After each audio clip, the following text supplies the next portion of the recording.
Waking up to a sunrise lightly casting over a serene lake will forever be a life experience gem. The cool air and light scent of the forest can really make you stop and take pause. I sat by the water for quite a while, sipping on my coffee and just taking it all in.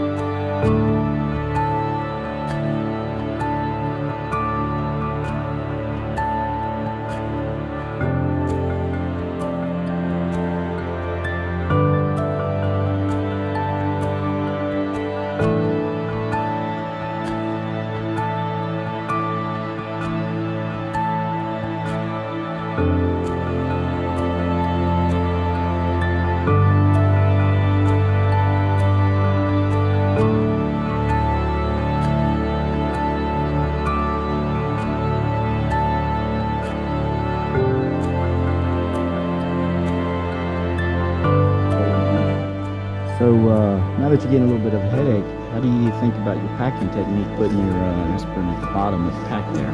It's perfect because I get to rest a little longer and catch my breath. Strategy. Strategy all morning.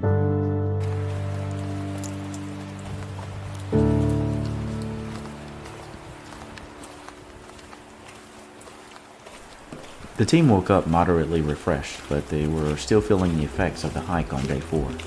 That altitude gain was tough, so we decided to adjust the route to make the overall trek a little easier. One of the best traits of this team is that we all take life in stride and accept that this trek is about being relaxed and enjoying the natural wonders. We walk slowly and actually take the time to soak in the fact that we are in the middle of a national treasure. There is no desire to make this a test of will or a feat of endurance, so it is perfectly acceptable to adjust on the fly and accomplish that goal of just being there. Originally, I had us backtracking day 5 through the pass between Imogene and Payette Peaks, back to the trail junction. From there, we would have taken the trail to the east for a hike to either Vernon or Edna Lakes. The original plan would have been a little over 6 miles with around 1,700 feet of altitude gain. While this is a doable hike, that would have left us facing a tough day 6. Hiking from Vernon Lake, we would have had a long 9 miles with 2,500 feet of elevation gain to reach our next destination, Twin Lakes.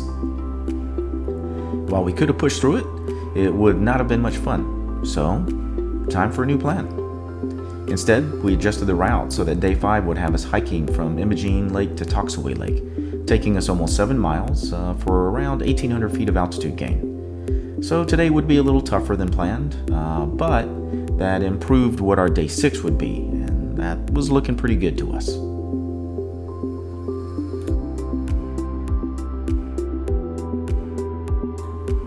We started the day right off with a climb out of the valley, so we decided to get started a little earlier than normal so that we could catch the benefit of the cool morning air on the way up the mountain pass.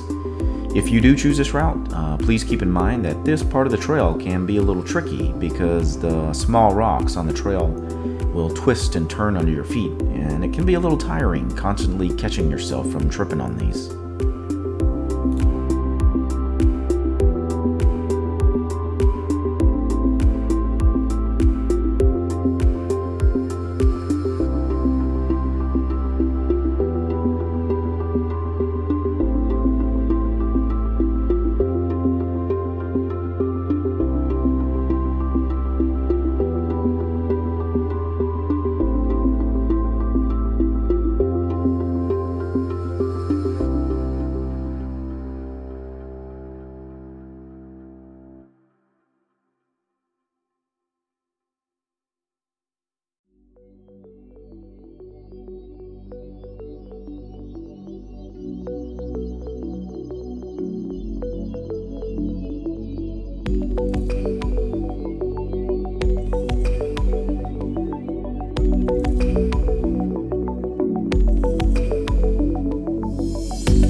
right, so G, 25 minutes to get up. Ben, probably same for you, I bet.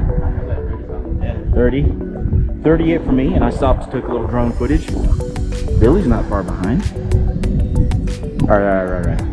What's his final right now? 1.8. 1.8. 2.5. I'm gonna go with Ben. Already took my number 1.8. I'm gonna go with 2.5.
We made it to Sand Mountain Pass around noon, so this was a perfect spot to stop for a snack and to take in our surroundings.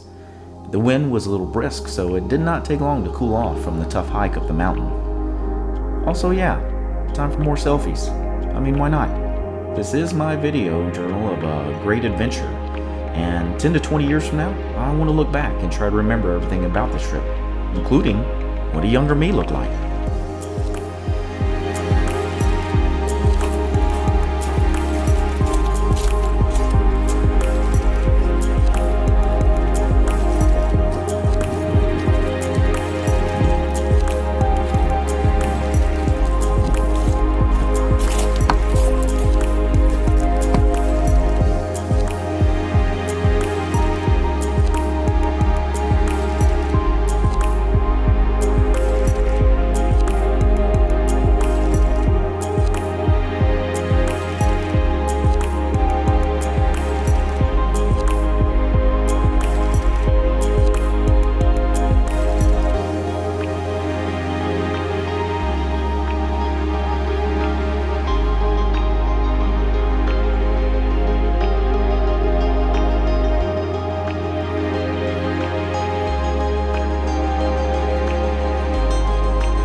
So I took my hat off because the wind was trying to catch it and blow it off, and I didn't want it winding up in the bottom of the mountain where I couldn't get it. So I put on plenty of sunblock. Keep the sun from burning me up too much. The problem is when you start sweating, the sunblock starts dripping in your eyes. It's stinging! I can't see a thing, which is not a problem. It's pretty safe for me.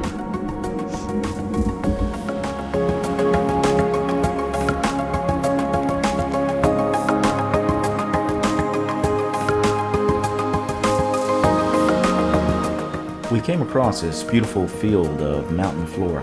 Ben and I both stopped to take this opportunity for some select photos, and I'm super glad we did. Ben had recently learned of a technique of videography using a cell phone set on high-speed capture and running the camera through the flowers before lifting it to focus on the mountains behind.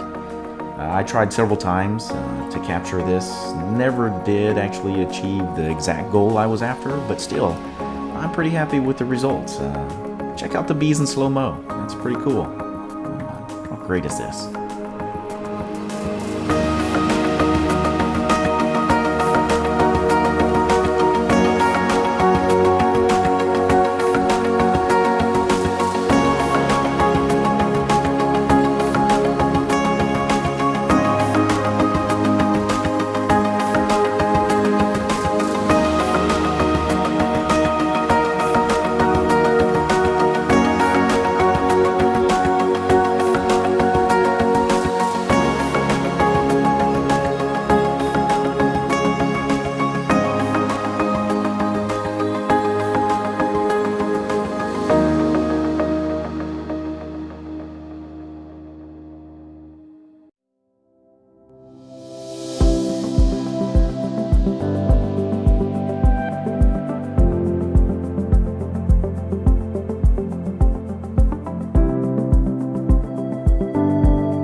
bad as Sunrise Camp, but they're pretty bad.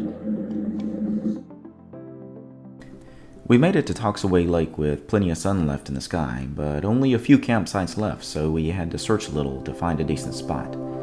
I wanted to take a dip so bad, but the water was really cold and the campsite was in the shade, so warming myself by the sun would have been challenging. Instead, I opted for a hot meal and some quality quiet time, watching the guys try their luck on the fish again and warming myself by the evening fire. Check out that crystal clear water.